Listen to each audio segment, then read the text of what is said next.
The Smoky Mountains were still a mystery to me. As soon as I thought I had everything figured out, a new mystery would unfold. Like the secret trips that David took each Saturday morning. And what was that photograph he kept hidden in his coat pocket?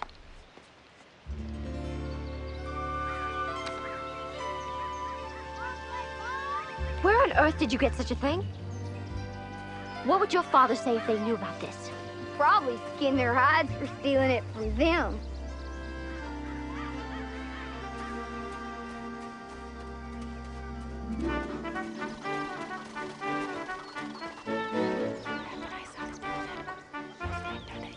Oh! You mean no shoes or stockings whatsoever? Not even a petticoat. What should I do? Give it to me. I shall dispose of it. Oh, no, Miss Alice. Miss Huddleston, I deliver babies, and I can assure you there's not a petticoat in sight. Miss Spencer, do you have any idea where your nephew, Rob, might have obtained such a postcard? So that's where Jeb and them have been off to every Saturday for the last month. Where have the men been going every Saturday? To the tea house in El Pano.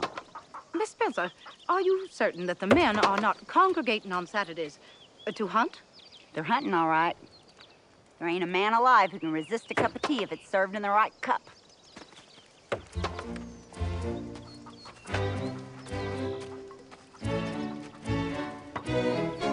We had heard about the tea house in El Pano, a place where men could go to drink watered-down moonshine out of chipped china cups and call it tea. And there was an added attraction. City girls.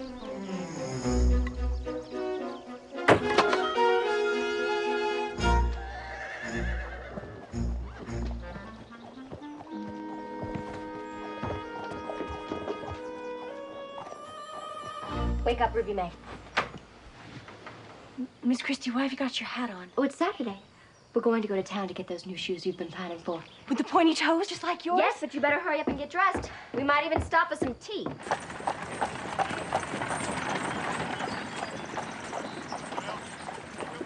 Miss Christy, where's the fire? I'm looking for some place that serves tea. Well, I've got to rest, Miss Christy. You've run me ragged ever since we left the mission. I ain't even gotten to admire my new shoes. I'm sorry, Ruby May. Your new shoes are lovely. Really? They're my first pair of fine shoes. Well, you work hard at the mission. You deserve me. Thank you, Miss Christy. Oh, will you looky here? There goes the preacher. Ain't it a small world? Shh. El Pano Tea House.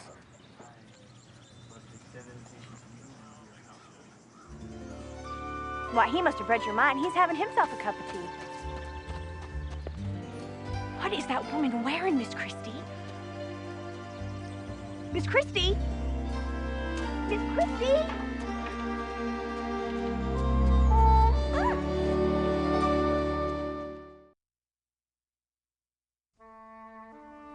The Great Smokies. When I left my city home to be a school teacher at a backwoods mission, I dreamed of adventure. I wasn't ready for the real challenges of life in these mountains. I'd have given up, if not for the children. I came to Cutter Gap to teach, but they show me every day that I'm here to learn.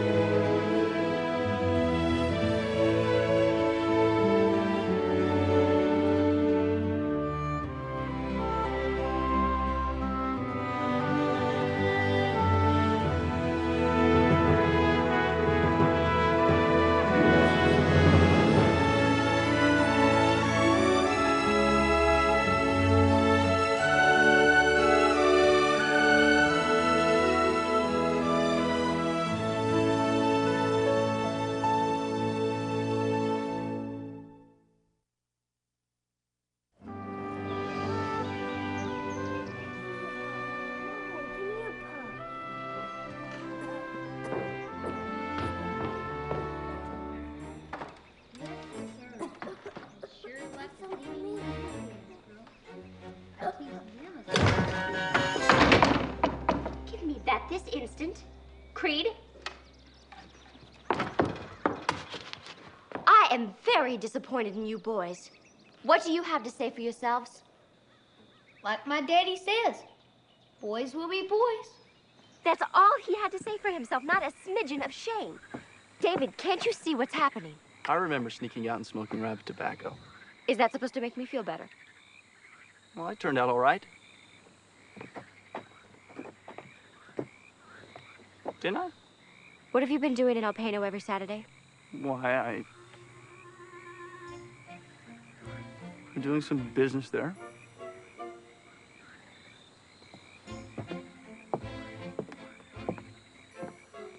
And does this business have anything to do with that photograph you're constantly staring at in your pocket? Yes, it does. That is all that I'm going to say about it. I see. You will see. After 2 more payments. Remember how the skin was broken? Now, if this had been a human, I would have shaved the arm first to reduce the risk of infection before I set it. Then I would have put on one of Granny Barclay's bonnets and danced around in the Old Together under a full moon. Is my blathering interrupting your thoughts, Mr. Scott? I'm sorry, Doctor. I guess I'm a bit distracted today.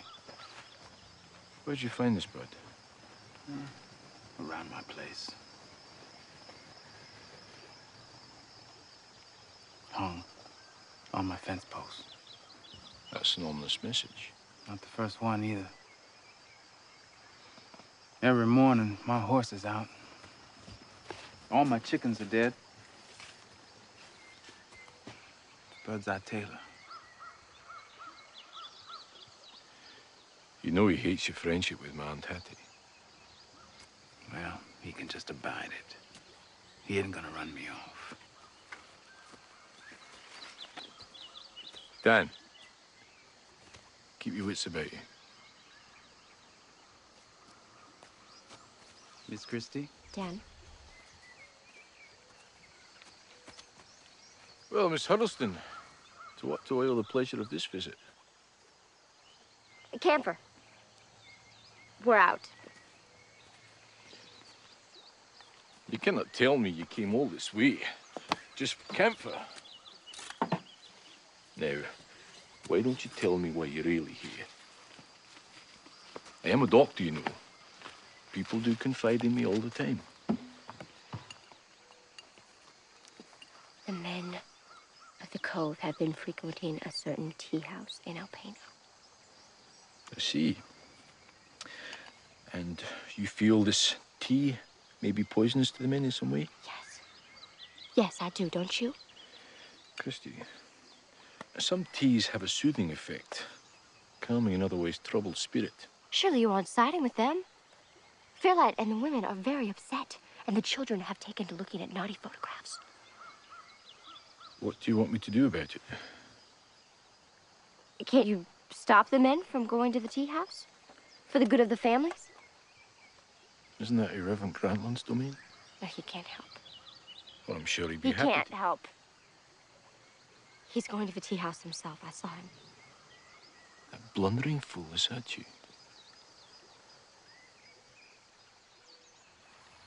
Don't think. Don't even speak.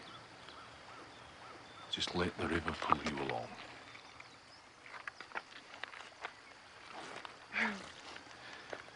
Men are silly creatures, Christy. Searching strange places for answers to questions they have no right to ask. The tea house in El Pano is nothing more than a place where hard-working men tired of the back-breaking sameness of day to day go to pretend to each other for a few hours they're something that they're not. To forget who they really are? To be more than they are. But come closing time, they go back to their families and everything is the same again. Except they have the memory of once upon a time being a big man in a big city. There's no harm done, Christy, I promise you. There she blows! I told myself that I had come to Dr. McNeil's because Miss Alice was David's superior and could penalize him, and that Fairlight was too angry to be objective. But the truth is, I trusted Dr. McNeil. He made me feel better. He'd shared his secret place, a place of solace. He'd given me the gift of a river.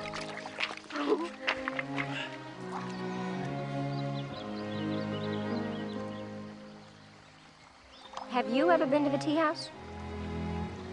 Nothing there could compare to the beauty I find at this moment on this river.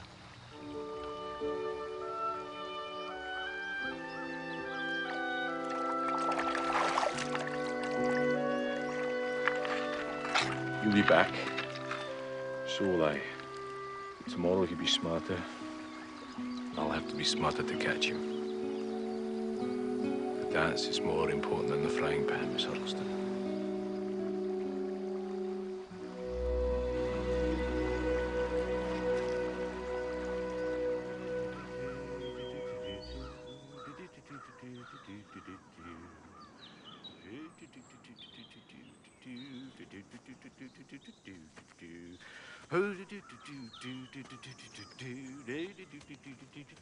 Morning.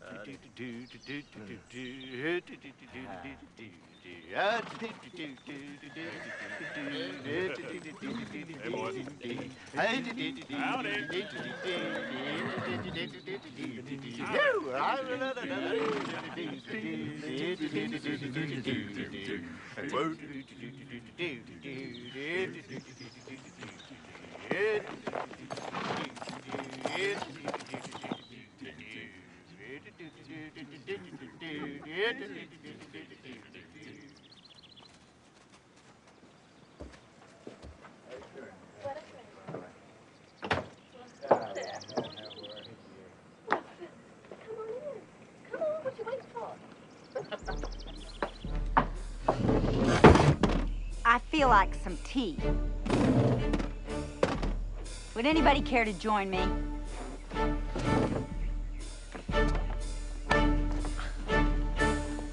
Ladies, I cannot condone this. Oh, what a wonderful idea, tea party. I believe that patience is the better part of valor. Miss Huddleston, ladies, remember, the Boston Tea Party started a revolution. Just one more payment. Yoo-hoo! Preacher man! I missed you at church on Sunday. Well, it was a sweet invitation, but I had to perform. And call me Dolly. Everybody does. What have you got here? Why, this is where you've been wiring all that money. Why, I am devastated. I didn't know you were betrothed. I'm not. Yet. Well, then there's still hope. I tell you what, I'll come to church on Sunday. I promise. Praise God. If and you come inside and see we don't have horns or a tail. Oh. I'll bring Twyla, too.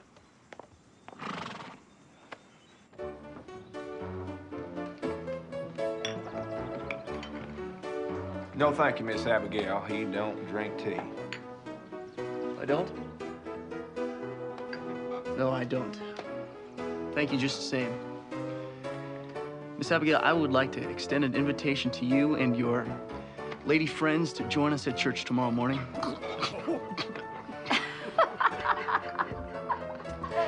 You boys had me going there for a minute.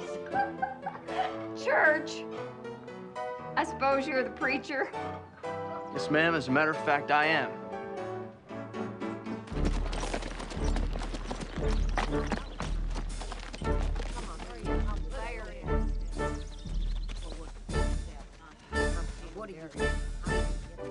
A woman is a thing of beauty. A woman is a joy to behold. And pleasing man is her singular duty. At least that's what we're told. A woman is a genuine treasure. Now she'll perform for your pleasure. Christy, what are you doing here? Oh, we just came for some tea. We don't serve women here. Fairlight, you best be getting home. Are you coming?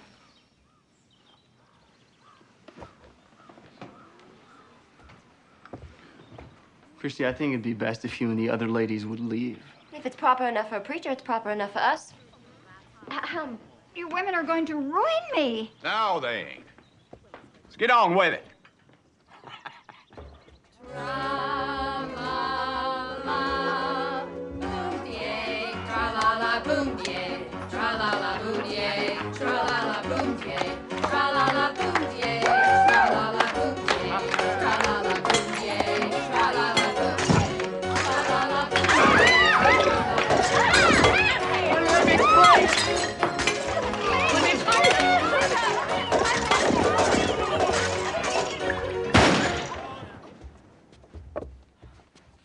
Now I want all of you to simmer down.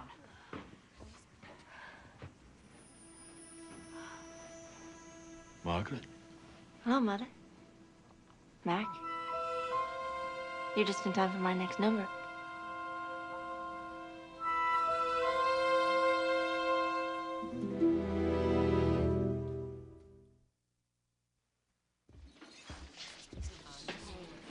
Christy, you've gotten your health back. Oh, I've been in remission for months. Singing and dancing are just part of my therapy. Let's not pretend to false modesty. It's much too late for that now. True words. True words have finally come out of your mouth.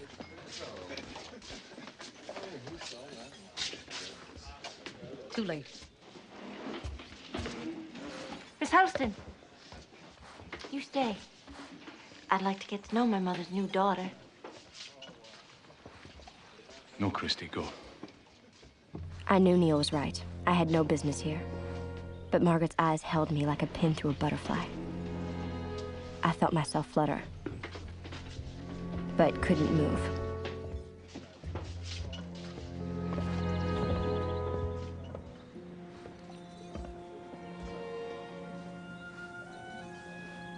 It's a dance that matters, Miss Huddleston.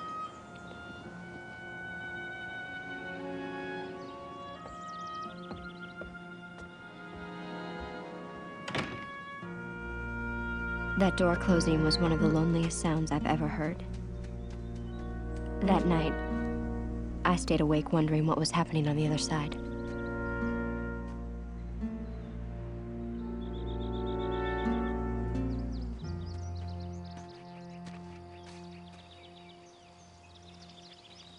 What do you think?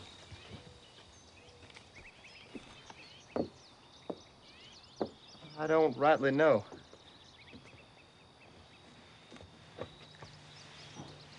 Do you like my shoes? They're right pretty. Must be hard to run in them, though. I'm not playing chase anymore, Rob. I'm a grown girl now. Hadn't you noticed? I'm noticing your hair's sweating color down your head.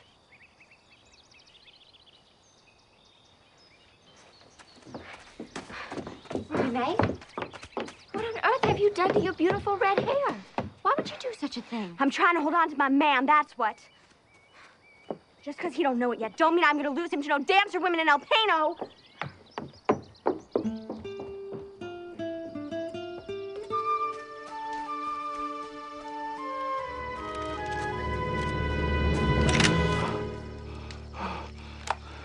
Miss Christy. Oh, I'm so sorry. I didn't know it was you. Who are you expecting? Well, I guess I've been up here alone so long, I'm getting a bit jumpy. Dan, have you seen Dr. McNeil since... Since his wife came back. Margaret's at Neil's? No, I mean, she's back in El Pano. I'll be seeing the doctor. Would you like for me to tell him that you need to speak with him? Privately. Thank you, Dan.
I've been thinking and praying about something.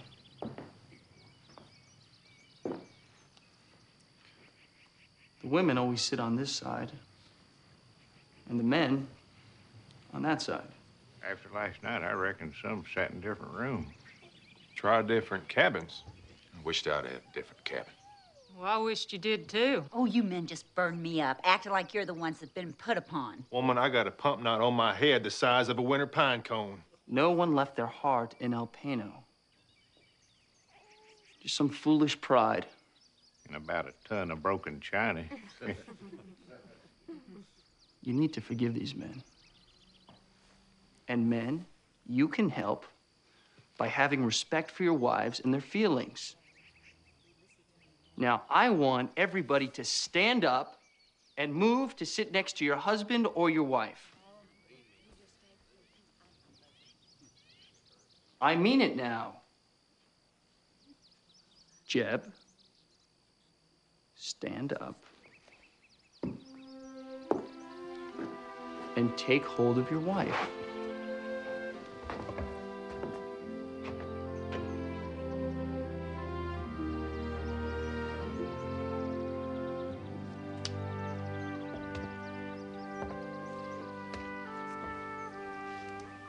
Make her feel better.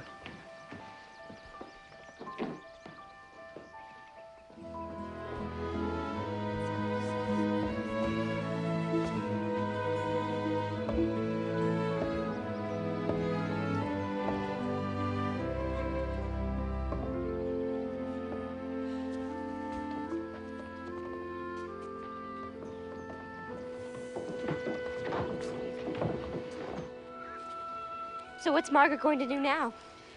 She's going to go to Atlanta with the other girls. You're not angry at her anymore? Maybe you've just stopped caring. Maybe you've finally forgiven her. Maybe. Or perhaps I've finally forgotten her.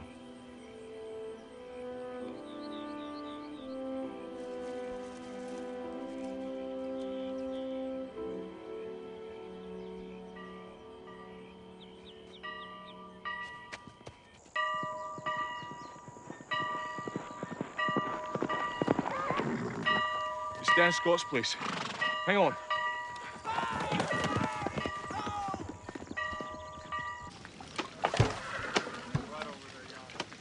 Dan, it's too late.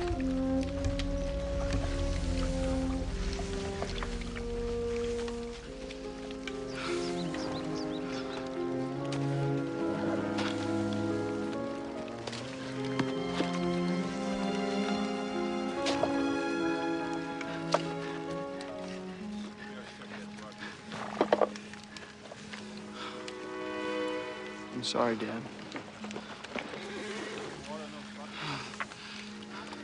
I'll kill him. You hear me? I'm gonna kill him.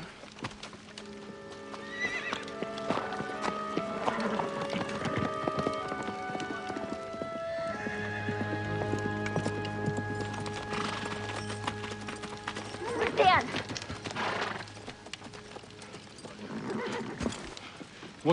What happened? Fire started in the field, headed straight for the cabin. Dan believes that Birdseye said it. I'll find him. Are you all right?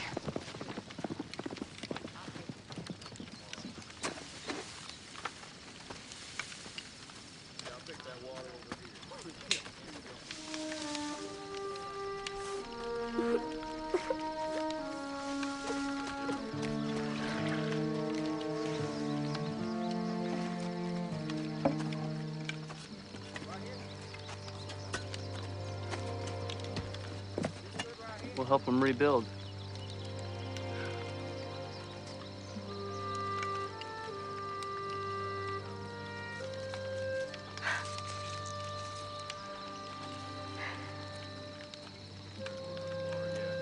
You have to choose between us, you know. David, just because I'm friendly with McNeil doesn't... Don't. I'm going to El Pano next week to make the final payment on your ring. When I return, I want to put it on your finger. Or I want to leave the notion of our marriage together behind us. Forever.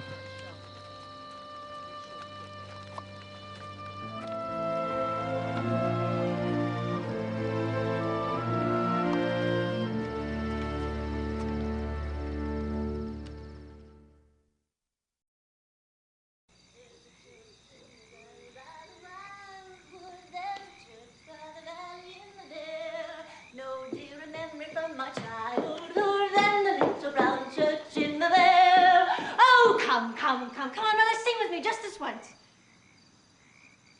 Oh, come to the church in the wildwood. Oh, come to the church in the vale. No place is dearer than my childhood than the little brown... Spare the rod, spoil the child, Mother? You're not a child anymore, Margaret. But you are indeed spoiled. Spoiled? I barely have 2 cents to rub together. If I did, do you think I'd be singing in a tea house in El Pano? Do you think I wanted to come here and humiliate you, Mother? After the treatments, I was broke. I had no choice. Are you well? Well, I'm over 30. I have nothing. I own nothing. No home, no pride. Even my clothes aren't paid for. You see, I'm in a little trouble.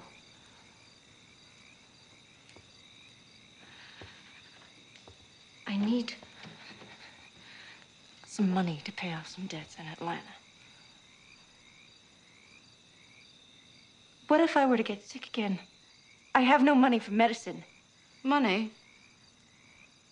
Is that what you want? You owe me! I have nothing left to give you. Because you have given it all away to those miserable mountain people. Don't you see that it is hopeless? They give me nothing but hope. All your life, I've looked for a glimmer of hope in you, Margaret. Something I could hold on to. Anything to build on. But you are empty, Margaret. Empty and selfish. And you will not be satisfied until you have drained the everlasting life out of me. You created me, Mother. I had no choice in the matter. And you have blamed me every day of my life for it. Enough! I will no longer take responsibility for your wretched life. It's yours. Yes, I gave it thee. Take it back. Stop bludgeoning me with it. I wish I had never been born to you.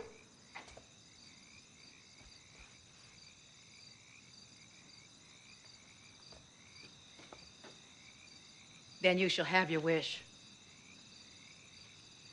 There is no longer any place for you, Margaret, in my life.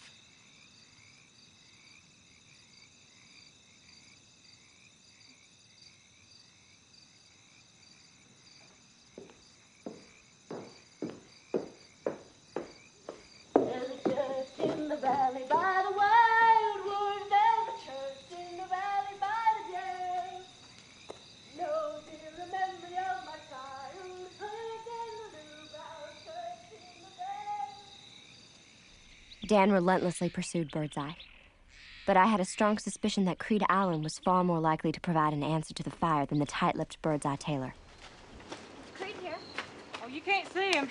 Creed's powerful sick. He's been heaving for hours. Ever since the fire, I suspect. Mary, please, let me speak to Creed. A man's life may depend on it. Creed, come out here.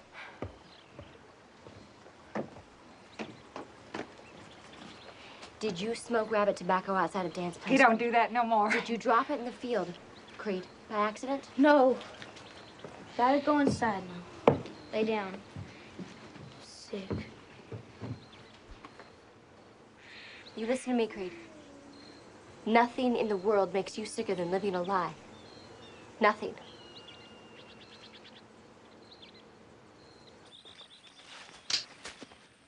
Hello, Daniel. He's here, isn't he? I thought you were my friend. I am. Do you think I'm only protecting Birdseye? He swore he didn't set that fire. And you believe him. He swore on the Bible. He burned down my home. Go on, Daniel. No good can come from this. No, ma'am. I am not backing down this time. I've been backing down from white men all my life. Here they come. You better go in the house now, Daniel.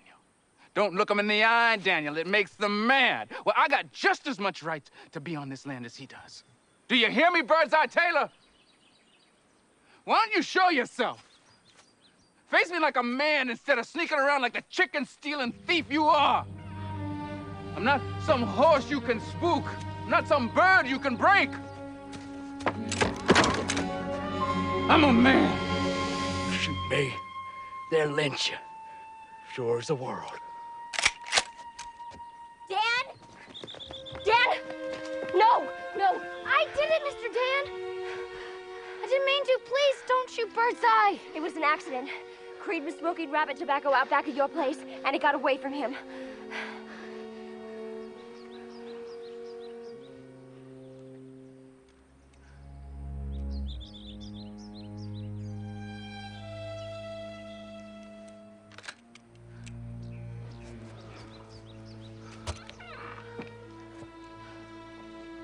I'm sorry, Mr. Dan.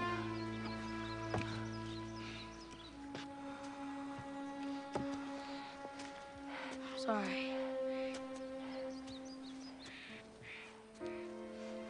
Birdseye.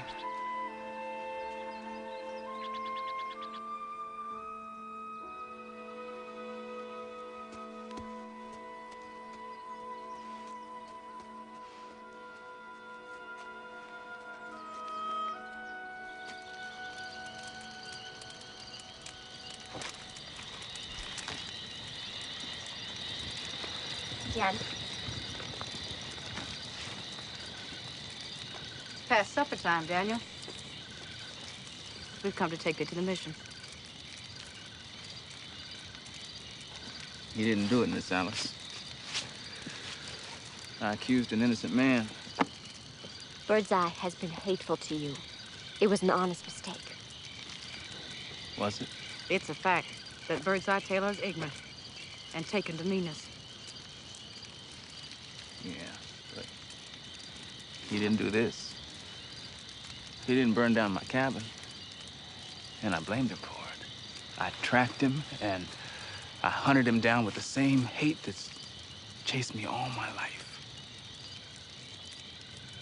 And I almost killed him. I'm not going to try and say anything to you to make you feel better. That would diminish what you've gone through. Now, come on. That'll keep till tomorrow.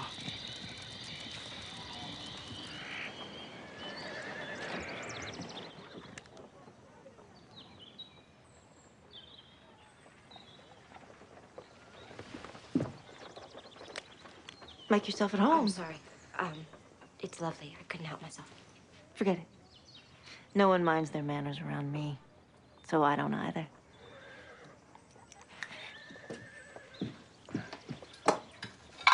Want some tea? Don't worry. It's the real thing. No, I should be getting back before that. So you're leaving? The 7:05 train. I'm sorry it didn't work out the way you wanted it to, Margaret. What in the world are you talking about? I wasn't sure until I saw the locket. You came to El Pano on purpose, didn't you? Now, why would I do that? Because you missed them. Miss Alice and Dr. McNeil. What if I did? What good would it do? All the good in the world if you could just find it in your heart to let them know. I just read a new book. Pollyanna. You remind me of the heroine. I'm afraid for you to leave this time because I don't think you'll ever come back. And it would break your mother's heart. And yours. You didn't mention Mac. Just what are your feelings for him these days? I think Dr. McNeil is a mystery to me. I think he's a great doctor and a very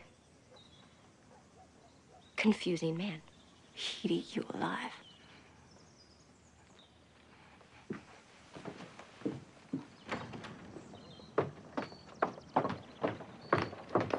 Margaret.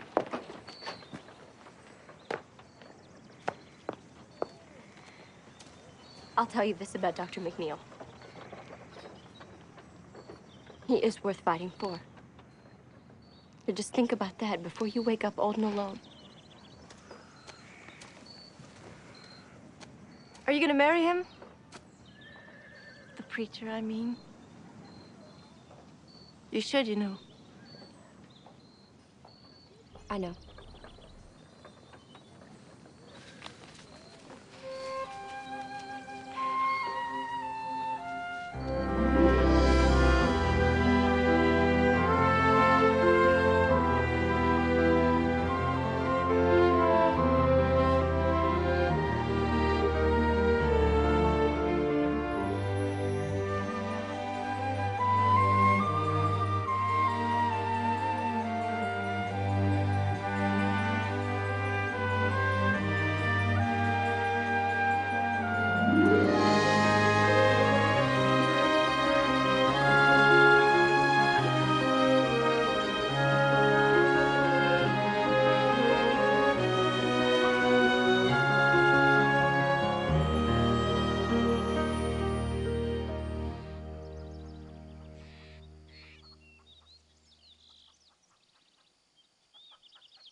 I'm going to ask Christy to marry me. Thought she'd already turned you down. Not letting that stop me. I love her. She's the right woman for me. But are you the right man? Could be. She wasn't confused by you. Don't bring me into it. But you have been from the very beginning. We're opposites. Everything she shouldn't want. You don't believe in God, so she wants to save you. You're a tortured soul, so she wants to soothe your spirit. What you're describing, man, is pity, not love. It's compassion. And that's a powerful feeling for a young woman like Christy.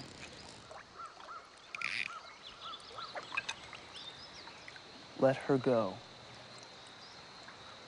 You can't make her happy. I can.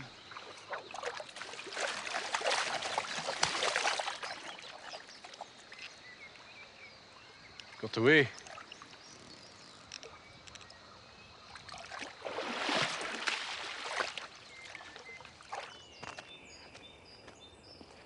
How did you know Jeb was the one?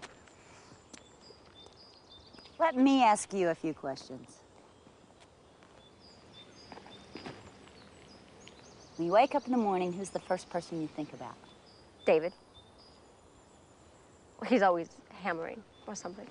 Who's the last person you think of before you go to sleep? Usually one of the children. Who do you count on to come through in a pinch? David.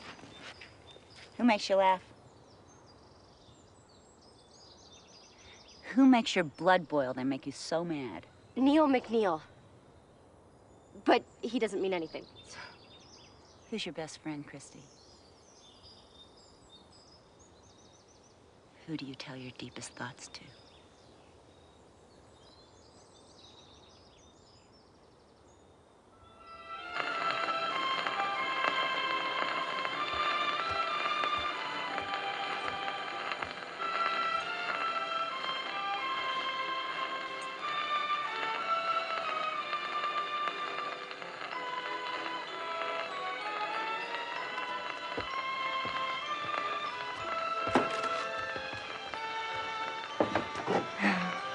Guess you weren't expecting me.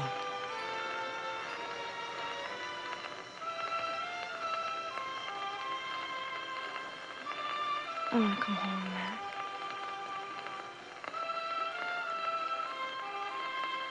Slipping away. My life is slipping away. I wake up in a new town and I say, is this the place? I don't know if you mean the place that I could settle down in or the place where I could end it all. I cannot fathom this. I found this.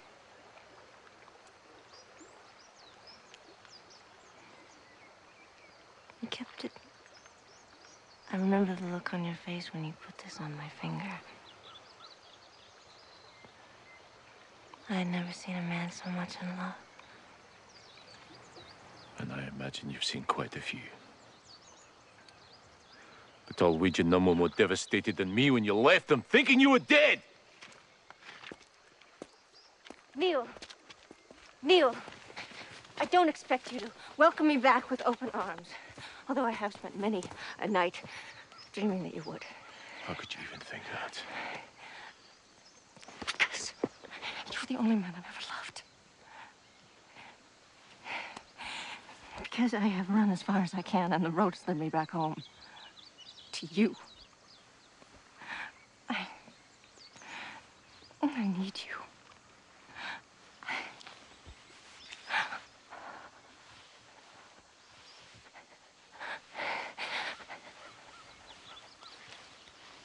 I don't want to waste any more time. I'm scared. I'm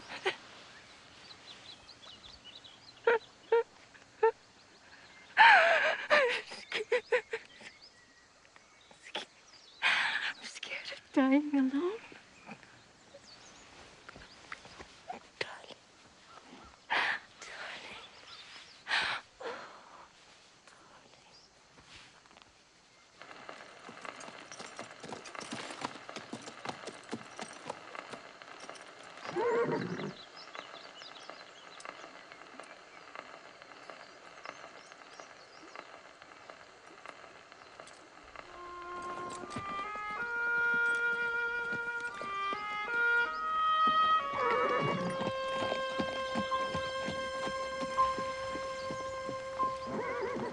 She's going to marry the preacher. She told me so.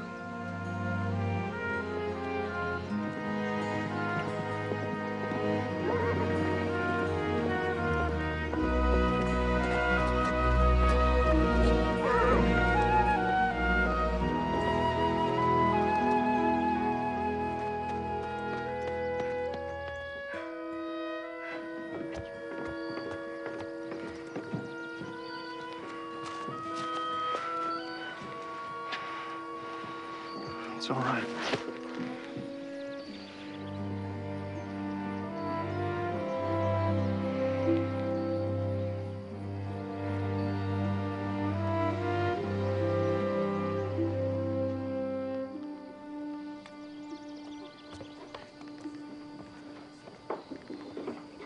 I love you, Christy.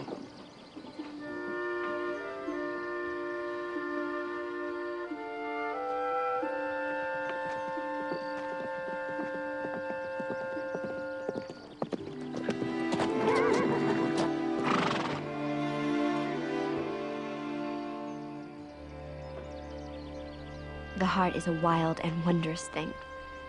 Strong enough to survive death. Fragile enough to break over an unkind word. That year in Cutter Gap, I faced the most important decision in my life. My choice would forever change the course of my life. And all those I loved.